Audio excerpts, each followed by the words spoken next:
Hello, welcome. Thank you for coming. I just got the green light from Eric. He's the one who's very graciously basically made all this happen for me. I just get to be the pretty face that talks up here. So I am Dr. Greg Nash. I am one of the chiropractors here at the Yalich Clinic, and basically we like the idea of teaching you how to keep yourself a little bit better. We tend to mostly specialize in the physical realm of medicine around here, but we wanted to touch base on the nutritional component because that is especially important with the upcoming holidays. Eric, do you have a way I can change a slide? Oh, I'm sorry, I guess I can see that too. Because we're going to stare at this for a long time otherwise. So just hit the left button right there and you're good. Left button. If I hit the first one already. Never touched that one. Got it. Okay, so there's a self-destruct button I've learned on this remote. And if I touch it, then this entire PowerPoint goes down. So we're going to do our best not to touch that button. So on the topic of nutrition, we basically want to cover why it's important, and more importantly, the major conversation I like to have with regards to people on this topic is sort of how your insides work. Everybody acknowledges they have a stomach, they know there's some intestines in there, but there's sort of a natural progression to where things are digested and how that plays in. And if you know a little bit more about this, then it comes in really handy with making some food choices, especially when you're enticed with very large, very tasty looking meals. So the first question is, what is nutrition? Nutrition is basically the science behind what we're eating and why we're eating it. It is obviously important because if you don't eat, you get really hungry, and if you get really hungry, eventually you die. So we'd like to limit that if at all possible. So nutrition is basically our body's source of fuel. It's the way we intake things that we can then burn. It is literally the gasoline to our car. So with regards to that fuel source, there are multiple types of things, but they all do various levels of important stuff for us. The primary three that we'll be getting to in a second are fats, proteins, and carbohydrates. So we're going to touch base a little bit more on that in a moment. The big functions of nutrition are basically anything that you want to use your car for, i.e. if you want to move your car, if you want to fix your car, if you want your car to do much of anything, it needs an energy source. So the big things we're talking about primarily here is tissue repair. One of the big things we're going to be talking about towards the end of the presentation is inflammatory type foods. So inflammation is naturally a healing type process. It's not a bad thing, but it's a word that often gets villainized. The I have inflammation in blank and sort of body part. So we need the inflammatory process, but at the same time, we don't always want to be promoting it. So we're going to be talking about some food choices that are going to separate between what's going to promote it versus what's going to just give you fuel to normally repair your tissues. As we continue, another reason we have to care about nutrition is it's actually going to reinforce a lot of things, including the immune system. If we've got immune system boosters, things that are actively encouraging the cells and the styles of metabolism that will further help you fight disease, that's a great thing. Because we've got some really good medicine in this day and age, but at the same time, if your body is naturally ramping up its defenses, and then you supplement with those types of medicines, this is a really, really easy and pleasant idea as opposed to just doing medications as an option. From there, other thing we have to care about is basically overall lifestyle. The best analogy I found with this with regards to nutrition is food is medicine. So whatever you are putting in your body, you are ultimately using to build yourself. So if you sustain yourself solely off of, packaged foods, Twinkies, you are effectively trying to repair any damage that you've done to your body off of whatever you ate. And your body's really good at changing one source of things into another source of things. So if I eat only fat, it can take those fat molecules and it can slowly change them into sugars for me, which is what my brain mostly likes. But at the same time, if you give it that nice variety, diverse things, really good things come from that. So one of your best lines of defense, if you're tending to have chronic type issues, is reassess your diet. You can change what you're eating and you can get this a little bit more balanced out. Your body wants to fix itself. So this is a really good way of getting that process to jumpstart. So let's move on. We are now getting into the three macronutrients. When we were talking about the three macronutrients, we were talking about the three primary food sources. So basically everything that you eat is comprised of some combination of these. It can be a pure one. So if you eat pure protein, it can be literally just a lean cut of meat. It can be a lean cut of meat, or it could be a meat with a chunk of fat. It could be a stick of bacon. So you can have combinations of all of these in everything. As we step a little further, we start with proteins. So proteins are basically going to be coming from mostly animal type products. There are some vegetable type proteins, but basically these are the ones that are going to be digested in the stomach to get go. So we're going to start with those in a second, but proteins are a big deal. When we break down a protein, it's called an amino acid. So proteins are basically these long strains of amino acids. And then the fun part about proteins is you take this long strain chain link fence thing, and then you twist it upon itself. And every protein, whether it's in your body and functioning or a protein that you just ate, has this weird shape to it. So one thing that we have to care about with proteins, especially when we're talking about digesting them, is unchaining it. We have to denature the protein. The way denaturization works, or the easiest way to think about it, is think about frying an egg. So when you crack a raw chicken egg into a frying pan and it's just kind of goopy with a little bit of yellow, that is effectively a nice bundle of proteins. But as you progressively apply heat, you apply energy to the situation, obviously that chicken egg starts changing in color, texture, and lots of other things. That is the proteins actively denaturing. So anytime that we're trying to ingest or eat or use a protein source for some level of food, you take that weird bundled up component and you have to unwind it first. So that is a huge component of all protein digestion. Next one we're going to get into, the carbohydrates. The carbohydrates are the sugars. Not sugar purely in the sense of brown sugar versus white sugar. Lots of carbohydrates are your basic grains. So we're talking about breads, we're talking about all those things that basically will ultimately get broken down into simple sugars. So sugars are wonderful. They are your brain's preferred method of feeding itself. That being said, they can also be quite harmful, and they are very, very tempting. Your body really likes carbs, so you are very prone to seek them out. So if you let yourself overindulge in this realm, it can get very complicated very quickly. Next macronutrient, and the third and the final one, the one that gets vilified the most, fats. People tend to think if I don't eat fat, I won't get fat. Not exactly true. Fats are essential for a couple reasons. After we get them inside our body, first of all, they insulate us. If you don't have any fat, then you have a lot of health type problems and bad things start happening. That being said, fats in your diet are really, really good for a couple reasons. For starters, there's a couple of vitamins that only get stored in fats. If you don't have enough fat on your system, your vitamins D, E, A, and K are not going to be working very well, and those are some pretty important vitamins. You start losing those, and we start talking about like rickets. That's a bad day. So let's get into my favorite component of all of this. Let's get into the anatomy of all of this.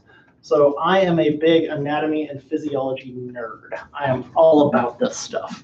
So let's talk a little bit about the path of digestion. So we found ourselves this lovely turkey dinner, and we decide we're going to eat it because holidays. As we ingest, the first thing we do, let's acclimate everyone a little bit, we stick it in the mouth. So as we get in there, we chew all this stuff up. There's our fun tongue thing. That hole right there, esophagus. We swoop our way down to the stomach, held there for a couple hours, swoop our way down in here, do all sorts of churny stuff, find our way to the large intestine, do this fun little figure out, and find our way down. So the quick and dirty of that process, food goes in, gets stuck in your stomach for a little bit, finds its way to its intestines, and finds its way out. There are only so many phases of this that we have direct control over. Oh, there we go. So when we were talking about control of digestion, actually, I'm going to go back one more. The only parts that we can actively control is about here and above or here and below. So the fun part about this is you can control it going in and you can control it coming out. But after you got it in you, your body's pretty much set to default. So as soon as it hits the first third of your esophagus, it's going through the tube one way or another. So your first line of defense is if you don't put it in, you don't have to digest it. So there's always the answer of, hey, if I just don't eat this, this isn't going to get too hard on me. As we're working our way out, we have to start talking, or as we're working our way through, we have to talk about the actual process of digestion. So there are literally two types of this. Mechanical is exactly what it sounds like. It is the physical process of digesting. That is me taking my apple and biting into my apple and chewing it up. The first phase of mechanical digestion is literally chewing. After we chew it, we shoot it down the esophagus, As we get down the esophagus, you see I put some cool little purple lines here. Those illustrate sphincters. Sphincters are fancy little muscle rings that contract and pinch and hold things in locations. So after I eat my apple and it finds its way down into my stomach, those two sphincters are pinched shut, and that's what keeps everything in my stomach. Then, after it's been churned around in my belly for a while, this sphincter decides everything's good and ready, lets it out. It continues its process down into the intestines. We start with the small intestine. We have a nice sphincter at the end of the small intestine blocking it. Eventually that gets let out into the large intestine. Large intestine then gets here. We have a secondary or two sets of sphincters right here, and that's what controls that last set of sphincter at the rectum. You have control of that one. That's the I'm pinching until I make it to the restroom sphincter. The chemical component of digestion is where life gets really, really entertaining for me. So I color-coded this because that seemed to make life easiest for me. So all carbs are now orange, all proteins are now green, and all fats are now blue. So as soon as you stick something in your mouth, you are actually chemically digesting it. So all that saliva you've got in there, you are actually releasing what's called a salivary amylase, which is a very fancy way of saying we are literally using chemicals to break down sugars already. This starts as soon as you get something in your mouth. So that's one of the reasons that carbs can be so tempting, because you can literally start digesting them right off the get-go. Obviously, we don't tend to keep food in our mouths for too long. It's there for less than a minute, and then it finds its way down the tube. As we get our way into the stomach, you recall we shoot down the esophagus. We're in here for a while. You spend a couple hours in your stomach. The cool part about stomachs is they have lots of acid in them. We want them to have acid in them. That acid is very much like that heat that we were applying to that egg earlier today. That's how you're denaturing proteins. So people will say, oh, I've got too much stomach acid. That's not a problem. You want acid in your stomach. If you're developing an ulcer, there's probably another reason for that. But people who are taking antacids are defeating the purpose of their stomach. So something that's always sort of confused me a little bit. So we get our food down there. Anything that's protein in the stomach is starting to denature. As it's denaturing, as all those proteins are basically being unfolded so we can digest them, the magic happens. This last sphincter, I guess the second sphincter, releases all this stuff out of the stomach into the first part of the small intestine. It's got a really fancy name. It's called your duodenum, if anyone's curious. As you get into your duodenum, lots of magical things happen.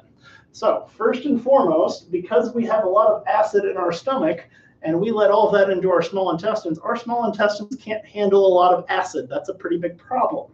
So the small intestine will then work with the pancreas and the liver to release a bunch of base to cancel out all the acid. That's why our small intestine is really good at not melting itself. Also, the pancreas and the liver are releasing all sorts of fun components. Basically, we're talking bile, we're talking amylases, we're talking lipases. There's all sorts of fancy digestive enzymes that get flooded into the small intestine as soon as that food gets pushed out. So food finds its way out of the stomach. We flood the system with all of these digestive enzymes, which gets us to the meat and potatoes of digestion. This area, your small intestine, is where you are doing a whole lot of absorption. Your small intestine, if anyone here has ever eaten tripe and looked at the inside of an intestine, it's kind of fuzzy looking. It's a little weird. There's a lot of surface area, so we can absorb everything. So our job with the small intestine is to get everything chopped up before we get there, and while it's there, to absorb as much of it as we can, because that's how we're getting all the energy from all those various macronutrients into our system. That's how we're absorbing the carbs. That's how we're absorbing the fats. That's how we're absorbing everything. Then we find our way through the process. As we get through the small intestine into the large intestine, our primary goal is to basically reabsorb water. So this is basically a slushy, watery mix of all sorts of stuff. As we find our way into the large intestine and start working our way out, we are starting on reabsorbing all the water and conforming it into that solid bowel movement that we all like to pass. So this is basically all water. This is the majority of all the absorption. This is preparation of proteins and denaturing. And that is mechanical digestion and a little bit of carbohydrate work. Does that all sort of make sense? Does anybody have any questions about this part?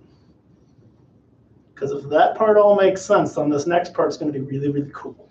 All right, so I'm all excited. We got the basics down. Let me turn a page or two.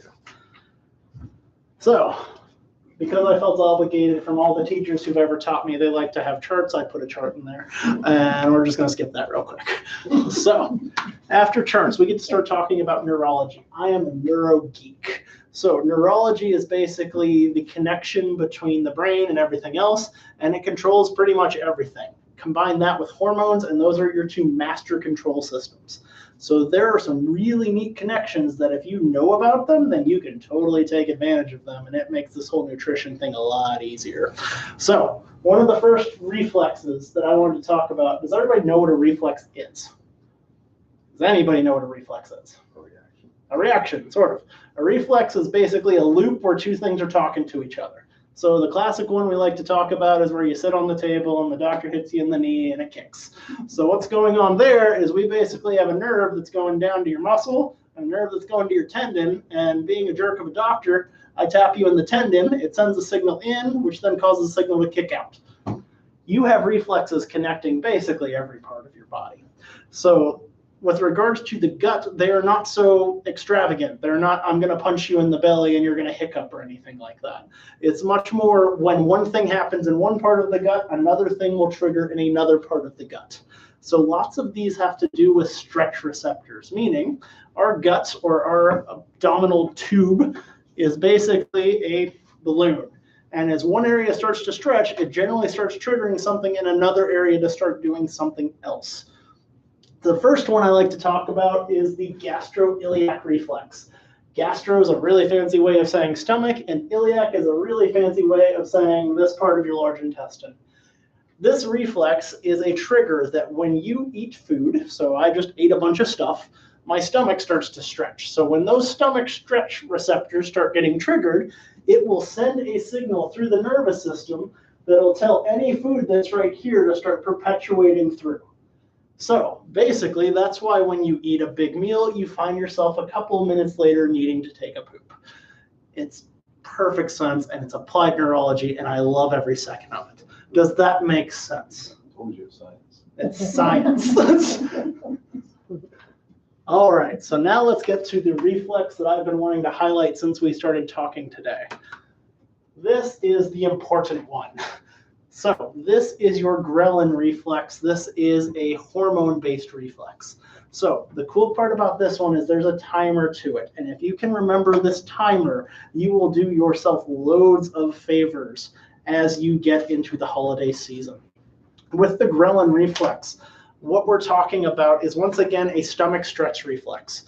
Most of these reflexes tend to start with the stomach because if you think about it, the first place we really get food to stay for any length of time is the stomach. So the ghrelin reflex is what triggers you to tell you you're hungry. Ghrelin kind of rhymes with growling, and that's how my physiology teacher got me to remember it many years ago. So when your stomach is starting to growl, it's telling you that your stomach feels like it needs something in it, so it is triggering the ghrelin release. Ghrelin is this cool hormone that gets shot up to your brain through your bloodstream and says, hey, I think we need to put something in me. It's been too long since I've had anything in my stomach. So this is your hunger reflex. So the cool part about this is when you start getting ghrelin released up to your system, you get hungry. So you get this desire to eat, so you eat something. When you eat something, you stick it in your mouth, goes down the esophageal tube, finds its way to the stomach starts to stretch out because we put something in there. So because something is now in the stomach stops releasing the ghrelin hormone. As it stops releasing that hormone, your body will then shoot a different signal down from your brain because this one is no longer coming up. It'll start shooting this one down, telling you you are full. So basically, you put something in your belly says, oh, cool, I've got something in here to turn around, I'm happier now. And thus your brain sends a different signal telling you, hey, I don't need to eat anymore. Do we understand the power of this? The cool part about this one is it takes about 20 minutes to kick in. So the way you can use this to hack everything about your holiday is anything that you can get that's going to stretch your belly out pretty good is going to make you a little bit less hungry. So as you're walking through the kitchen and you're smelling all those wonderful things that are being cooked, there's a couple ways that you can apply this reflex to make your life really, really simple and thus limit some of the calories you might otherwise incur. Deal? All right. So let's start moving on to the inflammatory type conversation, and then we'll wrap it all up. Does anybody have any questions so far? Cool. This is going great. All right, food choices. So we mentioned this a little bit in passing, inflammatory versus non-inflammatory foods. Once again, inflammation is a good thing. Inflammation is a healing process. It's where your body basically floods an area with nutrients and it's trying to repair itself a little bit faster. There are foods that will cause inflammatory type reactions either in your gut, or depending on if it's a micronutrient and it's made your way into your bloodstream, it can also provoke there. So there are certain varieties of things that if you eat more or less of them, you can limit some of these inflammatory type processes.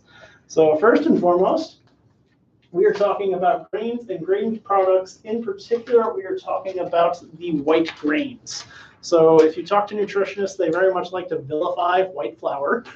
There's some reasons for that, but mostly the reason that gluten has become such a big deal is because gluten is a kind of hard molecule on you to dissolve. So it's not per se bad for you unless you have celiacs, but your body has to go through a little bit of a roughing to get it to inside of you. So the act of digesting any of those gluten or those carb-based bread type situations is a little bit hard on you. Not bad, just hard. Unless you have celiacs, then it's bad. Please don't eat it if you have celiacs. Next, inflammatory foods. We are talking about we got some swooping around here. There we go. Basically talking about trans fats. Does anybody have any idea what a trans fat actually is? Okay, so this comes down to chemistry really quick. There are ways of configuring bonds. So if you've got these cool bonds that go this way, then you classically have something sticking off in each direction. And as we're sticking off in each direction, if you have a certain chain that's going opposite each other, it's a trans direction. If they're going in the same direction, it's a cis direction. Trans fats are problematic because our body is not good at digesting them if we have that transformation. So they are, once again, relatively inflammatory because it makes your body struggle a little bit more to break it apart. So the act of breaking it apart is possible, but it's hard, so your body has to fight it a little harder. That's why this ends up being pro-inflammatory in your gut. So there are certain oils for you that are a little bit harder. There are certain oils for you that are a little bit easier. Generally, we like to avoid any of the vegetable type oils. The problem with them is they tend to be high in the omega-6s. So omegas are generally a type of fat, and most of them are pretty good for you, but omega-6 is more of a pro-inflammatory type action. So you want to be leaning towards, if you really like the omega word, and you're like, hey, I need some omega fats in my life, omega-3 is the good one. Aim for the 3, 6 is less desirable. I feel like I shouldn't have to say this one. Soda's not very good for you. Please don't drink soda. If you are going to drink soda, moderation.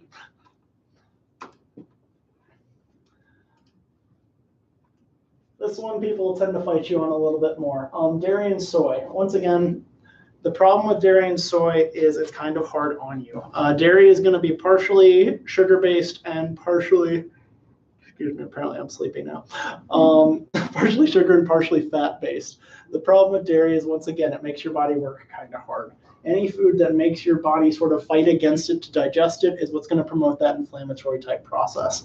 If I had to choose any of these to eat on a regular basis that would be better in the long term, dairy and soy would be nice as opposed to the others. They're not evil, but moderation is key. Same story with soda. Not evil, but if you limit it to like one a week, you're going to be way better off than if you solely sustain yourself off of them.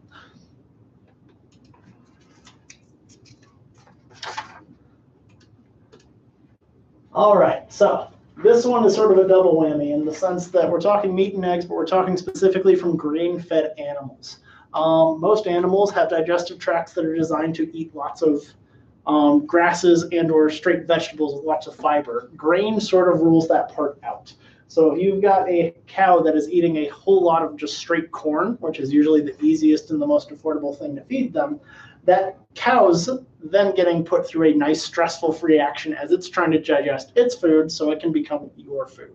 So this is sort of a second tier inflammatory process because that cow's system was struggling before it became your food. Now your system gets to struggle a little bit more as it's trying to digest that part of the cow. That one sort of makes sense? Deal. All right, let's get into the slightly happier things. So the anti-inflammatory type foods. So vegetables are pretty much your friend most of the time. That being said, I'm sure there's some sort of opportunity we can find where a vegetable would not be your friend, but most of the time vegetables are pretty great.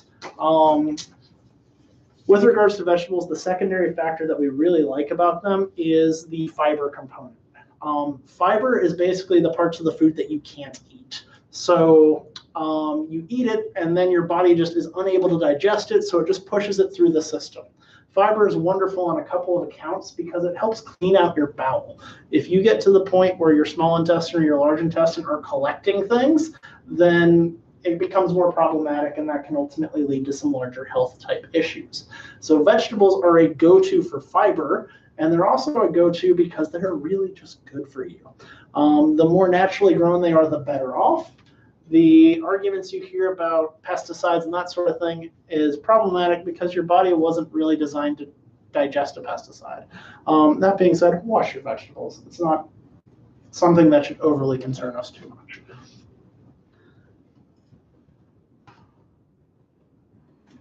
Potatoes. Potatoes are pretty good. The one caveat I have with potatoes in this setting is make sure you eat the skin too. Lots of people are very prone to skin them and mash them and turn them into chariots for butter and salt, which I will not lie is wonderful. Not the ideal method of ingesting a potato. If you'd like to mash it with the skin in there and mix in a little bit of butter and a little bit of salt, I'd be much happier with you than if you just skin it, fry it, and have your way with it. I thought I pushed the sad button for a second there. So if we're talking about those omega-6s I was alluding to earlier, one of the best sources of them is fish. So the cool parts about fish is it's getting harder and harder to get them because we're sort of overfishing our seas right now. And the other hard part is farm fresh fish are not exactly fresh or really great for you. So make sure you have a good source for your fish if you are a fish type person. I personally am not a fish type person. I generally avoid the fish fillets. Just not my thing. All right. Now we got one more, I think. Oh no, I'm skipping that. There we are. So when we're talking about animals, if you are looking for more of a gentler source for proteins, we do have a website there that we like to recommend. They have some pretty good lists in terms of where you can try and get these things from more of a local provider. The main reason for that, if you can get something that has eaten better food for its system, then it's going to go into your system and it's going to be easier. So it just sort of limits that secondary hand inflammatory response that you get from more of the grain-fed type animals. There it is. So that's just some wonderful information that I feel like you can all read. Omega-3 sources. Generally, when we're looking for good fatty sources, usually nuts are a very good go-to. Some of the better nuts for you include basically the cashews, the almonds, the macadamias, the chias, that sort of thing. There are certain spices that have some very powerful anti-inflammatory type effects and can do some very entertaining things to your digestive tract. If you get on any sort of health website that asks, hey, what can I use turmeric for? There are lots of things that you can find resource-wise with regards to, hey, I can use this to supplement blank and do blank. So being knowledgeable or at least curious about spices is generally a positive kind of thing. So let's, need that picture? Got it? Got it. All right. That push the wrong button. Oh, there we go. So let's talk about beverages. So first and foremost, water is always your best friend. Water is your best friend on a couple of accounts. Most of the time when you're feeling like you're getting a little bit hungry, I'm willing to bet if you drank some water, you'll discover you're not actually hungry.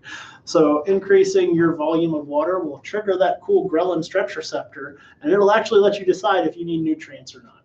So water is a very good friend because you just drink a little bit of something, you fill up your belly. By filling up your belly, your body gets to determine if it needs actual nutrients. The other thing that's really good about water is basically it's 70% of your body, so you should probably keep some of that around. With regards to other types of things, if you are an alcohol consumer and you are looking for quote-unquote healthy alcohol, which is kind of a misnomer, the best options if you're looking for things that are going to do you some good while you're having a little bit of fun, red wines and stout beers are going to have some decent nutrients in them. Classically, when I'm consuming alcohol, I'm not usually looking out for my best dietary intentions. So I tend to go for other options. So this is sort of the rounded up kind of thing, and then we'll get to some questions. So things that we need to be aware of is first and foremost, healthy digestion is very, very good. But one of the easiest ways if you tend to be sort of chronically constipated or have bowel type issues to encourage and fix that is exercising. Exercise is effectively the magic bullet of healthcare. The only problem is you actually have to sweat while you do it. Everybody's looking for that magic pill, and about 60% of everything you're going to get gets better with exercise. The problem is you have to commit to it and you have to regularly encourage it. If you tend to have bowel type issues that tend to either stop you up or cause you to move too quickly, exercise is really good about helping with that. Next thing. Increasing fiber. We already talked about this. So if you are finding yourself at this wonderful holiday dinner and there's a lot of things out and you're ready to eat, one of the best things that you can do for yourself is one, try to eat a little bit slow, and two, the first thing I'd recommend eating on your plate would be the vegetables. One, you're going to get that added benefit of all that cool fiber. You're going to fill the space up in your stomach, so you're going to start triggering that stretch receptor. You're going to start limiting that ghrelin.